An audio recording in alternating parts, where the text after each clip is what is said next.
नमस्कार दोस्तों, मैं जितेंद्र सिंह, सहायक अभियोजन अधिकारी।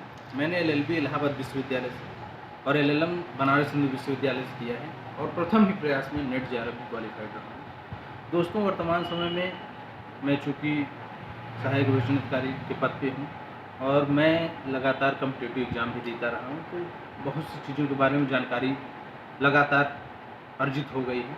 तो मैं चाहता हूँ कि अपने हमसे जो छोटे कॉम्पिटिटिव हैं, मतलब छोटे हमारे भाई बंधु हैं या बहन हैं, तो वो भी इस विधि के ज्ञान के इस बृहद जो विस्तार है उसके बारे में कुछ जानकारी अर्जित कर लें।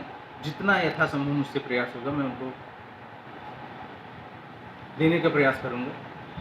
दोस्तों, आज ये मेरा पहला वीडियो है। मैं एक सामान्य आदमी जो कि एलएलबी नहीं भी किए रहता है, वो भी लॉ के संबंध में एफआईआर प्रथम सूचना रिपोर्ट के बारे में जानकारी थोड़ा बहुत कहीं न कहीं होता है। तो आज मैं चाहता हूं कि अपना पहला वीडियो प्रथम सूचना रिपोर्ट से ही शुरू करूं कि वास्तव में प्रथम सूचना रिपोर्ट होती क्या है, कानून में इसका क्या प्रावधान है, कैसे ये दर्ज होता है, कहाँ ये दर्ज कराया जाता है, और अगर किसी ने अर्थात जिसको ये दर्ज करने का अधिकार है दर्ज नहीं करता है तो उसके बारे में हमको क्या उपचार प्राप्त। तो प्रथम सूचना रिपोर्ट, आखिर उसको प्रथम सूचना रिपोर्ट अर्थात एफआईआर क्यों कहते हैं? एफआईआर का फुल फॉर्म होता है फर्स्ट इन्फॉर्मेशन रिपोर्ट, अर्थात ऐसी सूचना जो कि उस घटना के संबंध में पहली बार किसी प्राधिकारी अर्थात थाने में किया जाता है, इसलिए उसको प्रथम सूचना रिपोर्ट। प्रथम सूचना रिपोर्ट के बारे में प्रावधान दंड प्रक्रिया संहिता अर्थात सीआरपीसी की धारा 154 के अंतर्गत प्रावधान किया गया है। इसके अंतर्गत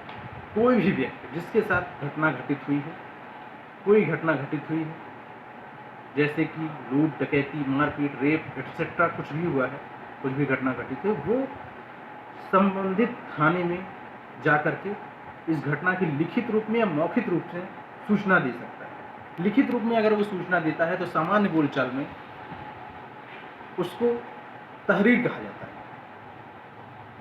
अगर लिखित में देता है तो भी मुकदमा दर्ज होगा, मौखिक में देता है तो उसकी जो शब्दावली होगी उसी शब्दावली में मुकदमा दर्ज किया जाएगा। मुकदमा यह 154 के प्रोफार्मा में होगा। उसके बाद ये जो एफआईआर आपका प्रथम सूचना रिपोर्ट है, इसकी एक कॉपी संबंधित व्यक्ति को जिसके द्वारा यह सूचना दी गई है उसको दे दिया जाएगा। इसकी एक कॉपी संबंधित न्यायालय, जिस न्यायालय का उस थाने पर क्षेत्राधिकार होता है, उस न्यायालय को भेज दिया जाता है, जिससे कि न्यायालय भी उसके संबंधित जो थाना है उसमें कौन सी घटना घट रही है, कैसी घटना हो रही है, गंभीरता क्या है उसकी प्रति, उसके बारे में क्या कार्रवाई की जा रही है, एक जानकारी रखे। इस पर्पज से एक कॉपी संबंधित न्यायालय को भी भेजी जाती है।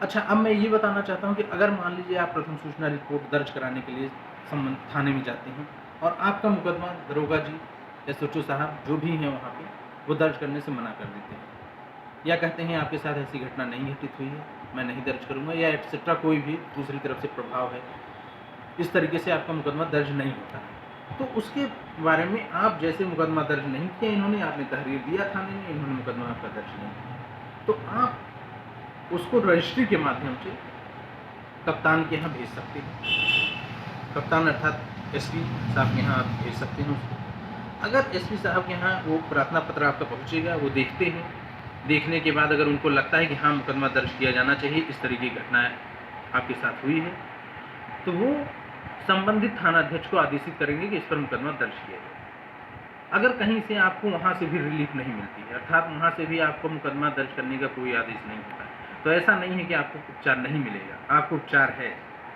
आपको उपचार मिलेगा वहाँ भी।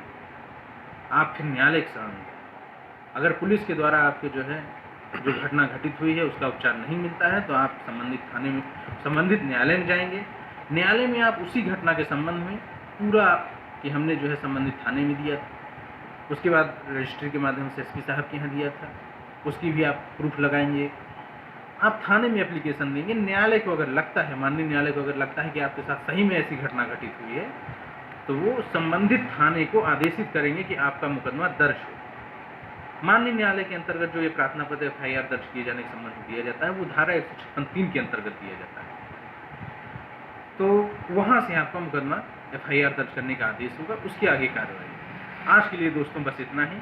इसके आगे अन्य वीडियो में जय हिंद, जय भारत।